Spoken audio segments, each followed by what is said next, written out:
Hi there, and welcome to another cosmic report for the full moon coming up this month in December 4th, in the sign of Taurus, in the constellation of Taurus, Earth sign.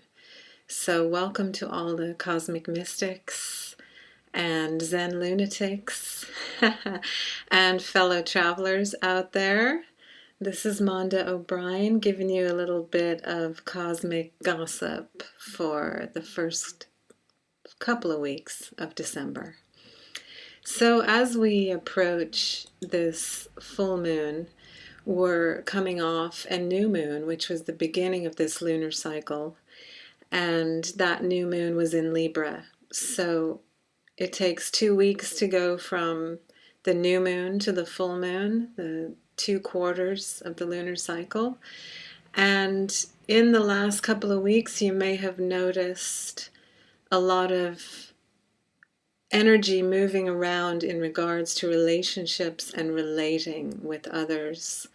Also the way you relate to yourself, and also how you relate with life and the universe in general. There may have been more communication, more themes around the other and the self coming up in the last couple of weeks. And that sort of set the tone for this lunar month. And as we approach the full moon, which will be in Taurus, we see the culmination of the last couple of weeks, and we'll have an opportunity here to reap some benefits from whatever's been going on in the last few weeks since the new moon occurred.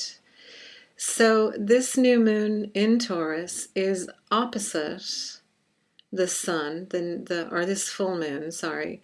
Full moon is always opposite the sun, and that's why we can see it fully, and it's fully illuminated.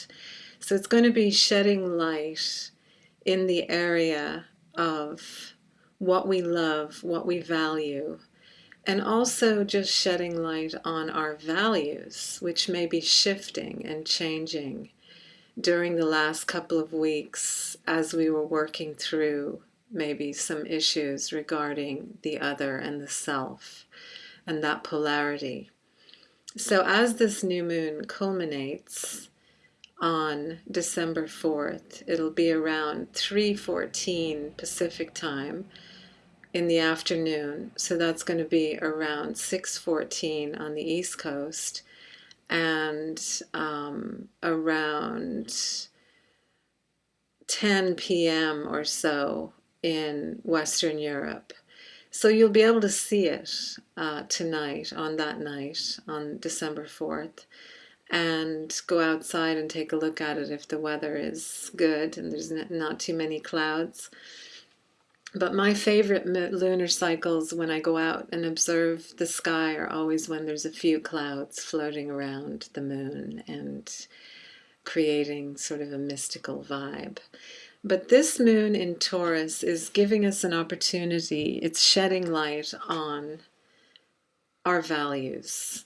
And only we know what our values are. Nobody else can determine that for you. It has to come from within yourself. And it's opposing Mars, which is in Ophiuchus right now, the sign that was removed from the zodiac. And yeah, forgot to mention at the beginning, we're using the true sky here, this true sidereal astrology.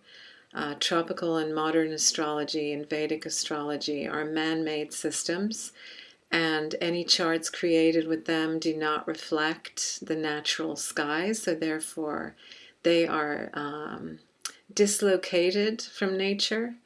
And if you align with them, you're aligning with a man-made mental energy, as opposed to with true sidereal.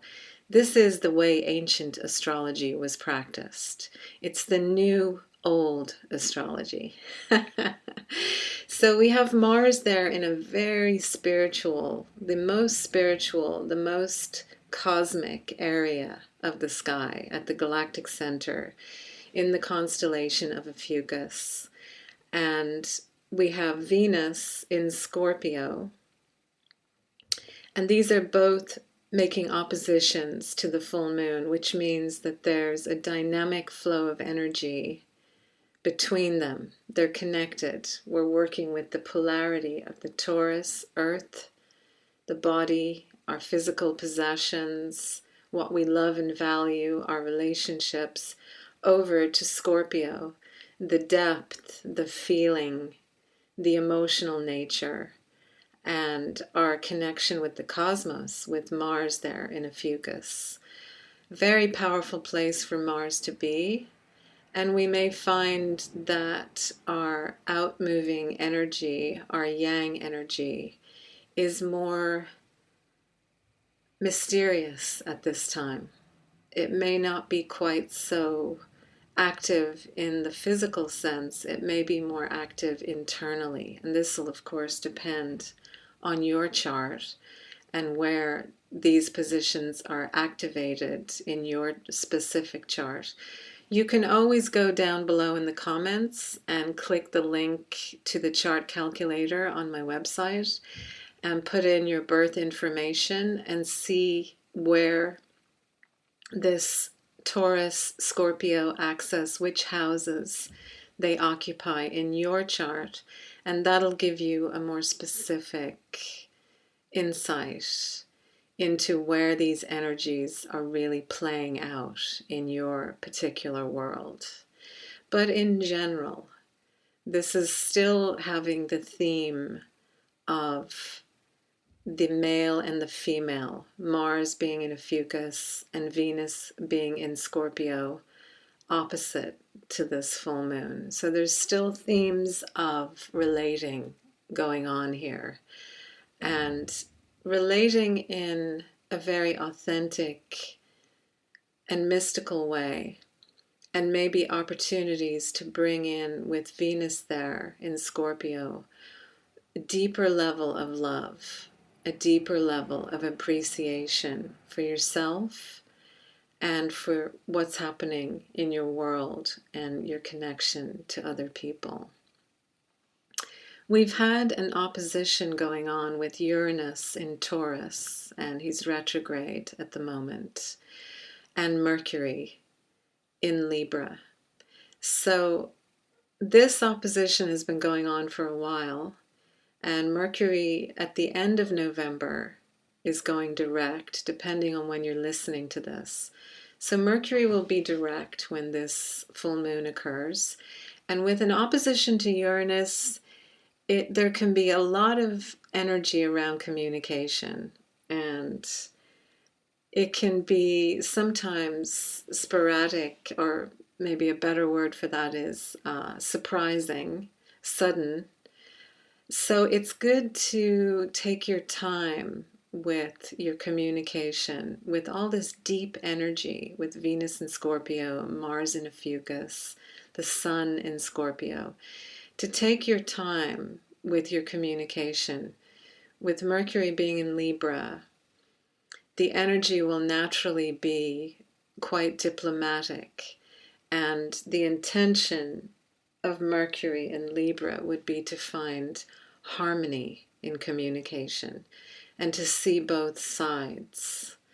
And with that opposition to Uranus, Uranus is just giving a little more fuel to our expression, and it can be good to allow ourselves to express authentically, but also to be aware of that charge that Uranus can add to things.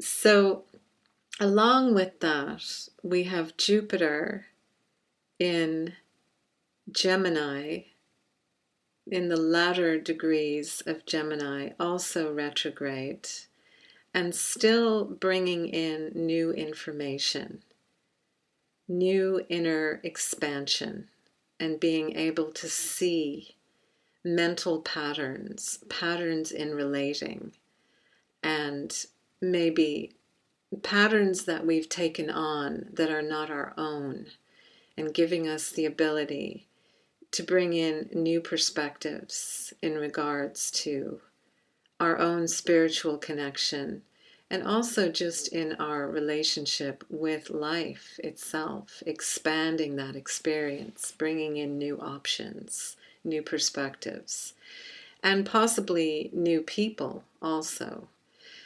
So that's also very nice. We've got a trine going on here between Mercury, Saturn, and Neptune up there in Pisces, and Jupiter.